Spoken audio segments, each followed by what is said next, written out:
주님께서 여러분과 함께 또한 사제의 영과 함께 요한이 전한 거룩한 복음입니다. 주님 영광 받으소서. 그때 예수님께서 제자들에게 말씀하셨다. 너희 마음이 산란해지는 일이 없도록 하여라. 하느님을 믿고 또 나를 믿어라. 내 아버지의 집에는 거처할 곳이 많다. 그렇지 않으면 내가 너희를 위하여 자리를 마련하러 간다고 말하였겠느냐.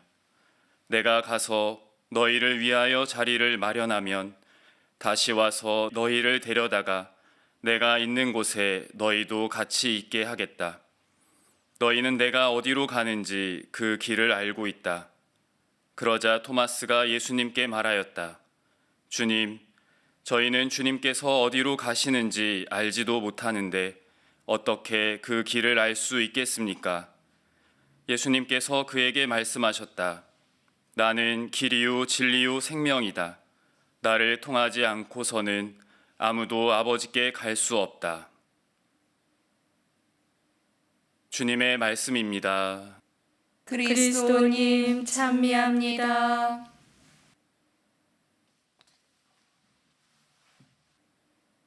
찬미 예수님, 찬미 예수님. 요즘은 스마트폰이 있어서 모르는 길을 가더라도 당황하는 경우가 거의 없지만 과거에는 모르는 길을 가거나 또 산길을 가다 보면 특별히 갈림길을 만났을 때 이정표가 없는 경우에 또 그때 마침 주변에 다른 등산객도 없을 때 당황하게 마련입니다. 그럴 때 길에 떨어져 있는 쓰레기라도 만나게 되면 그렇게 반가울 수가 없습니다. 그런데 그럴 때 우리에게 나침반이 있다면 얼마나 좋을까 생각해 봅니다. 그런데 우리 인생에도 갈림길들, 선택을 해야 하는 경우가 자주 있습니다. 그런데 그럴 때 우리에게 나침반이 있다면 얼마나 좋을지, 또 그 나침반이 무엇일지 생각해 봅니다. 먹고 사는 것이 중요하기에 의식주를 해결할 수 있는 돈을 생각하는 분도 계실 것이고, 바로 곁에서 의지가 되는 가족 혹은 건강이라고 생각하는 분들도 있을 것입니다. 그런데 막상 우리 주변을 보면 꼭 그런 것만은 아닌 듯 싶습니다. 그 모든 것을 지니고도 행복을 느끼지 못하는 분들도 계시기 때문입니다. 결국 우리가 삶에서 이러한 고민을 하는 이유는 내가 서 있는 곳이 어디이고 또 가고자 하는 곳이 어디인지를 온전히 깨닫지 못하기 때문이 아닐까 합니다. 그러기에 우리 삶에는 변하지 않고 흔들리지 않는 중심이 필요합니다. 올바른 나침반은 언제나 북쪽을 가리키기 때문에 우리의 위치를 알 수 있는 것처럼 말입니다.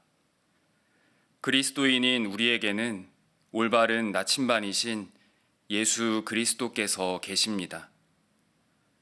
예수님께서 우리 삶의 중심이 되면 다른 것들도 제자리를 찾게 됩니다. 그런데 문제는 입으로는 길이요 진리요 생명이라고 고백하면서도 실제 삶에서는 예수 그리스도를 중심에 두지 못할 때가 많아서 갈림길 앞에서 혼란스럽고 걸림돌 앞에서 걸려 넘어지기도 합니다. 오늘 복음에서 토마스는 이런 우리를 대신해서 예수님께 묻습니다. 주님, 저희는 주님께서 어디로 가시는지 알지도 못하는데 어떻게 그 길을 알 수 있겠습니까? 이에 예수님께서 분명하게 답을 주십니다. 나는 길이요 진리요 생명이다. 나를 통하지 않고서는 아무도 아버지께 갈 수 없다. 오늘 하루 길이요 진리요 생명이신 주님을 우리의 중심에 모시면서 수많은 갈림길과 걸림돌들 앞에서도 우리의 인생길이 희망의 순례길이 될 수 있었으면 좋겠습니다. 잠시 묵상하시겠습니다.